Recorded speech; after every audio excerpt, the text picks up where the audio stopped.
Welcome to ECN Trade Daily Video.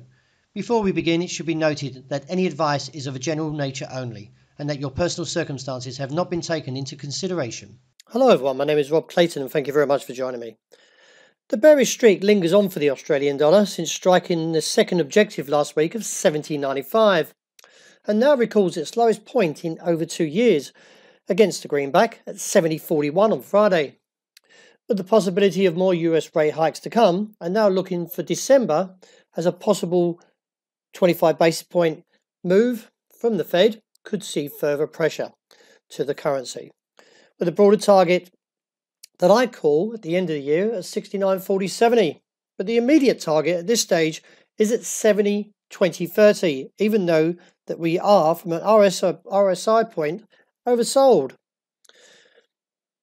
When you look back on the RSI 3-day look back, it's a little concerning that the fact is the market's not showing any kind of significant bounce. But profit taking may emerge from 70.20.30, but if it breached, then I'll be looking down towards the next target, as I mentioned, around 69.40.70. Any rally on the day should find resistance around 70.90.95 and reassess from there.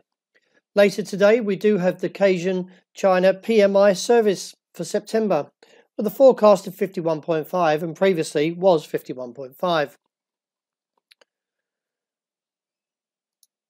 A combination of strengthening Treasury yields, the US dollar, and the given concerns over the Italian budget have opened the downward path for the euro over the past few days.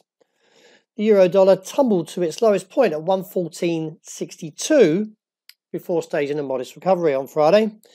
With a light economic calendar this week, no doubt the market will continue to monitor the effects of rising US government bond yields when the US bond market opens on Tuesday after the closing for the Columbus Day holiday. Also, Italy rising debts will keep the pressure on emerging markets as traders and investors slowly digest Friday's mixed jobs report. Now, on Friday was the non-farm payrolls and increased less than expected for September, possibly because of the Hurricane Florence, though data from July and August was revised higher. The US employment rate fell to its lowest level since 1969 at 3.7%, down from 3.9 and beating expectations of 3.8. This is the lowest reading for 49 years. However, the non-farm payrolls did miss its number and only grew by 134,000 versus the consensus of the 185,000, with the prior month's upward revision from 201,000 to 270. The average hourly earnings rose by 0.3%, matching its expectation. Also to note, if you're following the benchmark 10-year yield, they rose to a high of 7-year high, that is, from 2011 to 3.24. The technical layout for the euro now looks for resistance that comes in around 115.65.80, and I do expect to see supply from there, and then turn back to the downside of 113.70.75. That is noted that last week we did take the challenge on the DXY to 95.72 before dropping back. I would like to see this level cleared and sustained on towards 96 to support the bears, not to 113.70 but down to 112. Looking to the dollar yen, the market at this stage is showing a bit of a weakness since retreating from the 114 handle. Now it is assessed that a break of 113.40 would see further weakness and therefore could see the market plummet towards the region of 112.60.75. Resistance at this stage I see at 114.25 to 65, but the technical indicators are breaking down, and what started this move in the first place was the bearish divergence. Looking at the MACD does support weakness. Well, the pound found again renewed momentum, and this time the newspapers have printed that another Brexit deal might be on the table, after fresh news revealed that the EU's Brexit negotiating team told the EU diplomats that a deal was very close.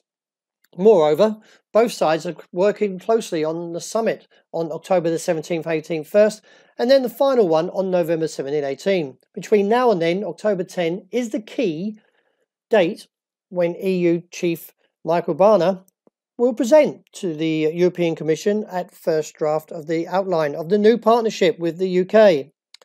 However, there is still concerns that the Irish border must be cleared before October 17-18 so as the EU to determine that enough progress is made for moving on for the divorce that comes into play next year in March.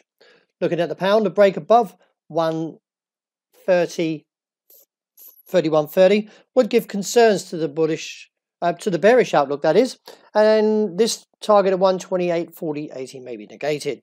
Therefore, we could see a rise back up towards the highs, possibly around 132.60.80. So see if we can get a close above there today, which would negate my view. Gold isn't going anywhere and still at this moment in time trading sideways and capped by the resistance of 1,211.12. One thing to note though is the fact is I am seeing some suggestion that the weeklies are gaining. So keep an eye on this, because therefore could see a break above the 1,212 and maybe looking towards 1,224 and reassess from there. Well, oil is now pressuring this trigger level of 73.50, and a break beneath there would give further scope to the downside and bring in a target around 70 to 71. I'm in view of this. I think the market got a little bit too overexcited on the bull case last week with the Iran situation, that the sanctions will come into play on November the 4th.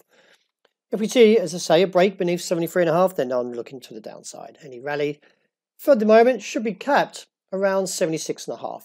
Well, that wraps up for today. Thank you very much for joining me. And as always, look out for the intraday report, and I hope you enjoy the rest of the day and a great start to the new week.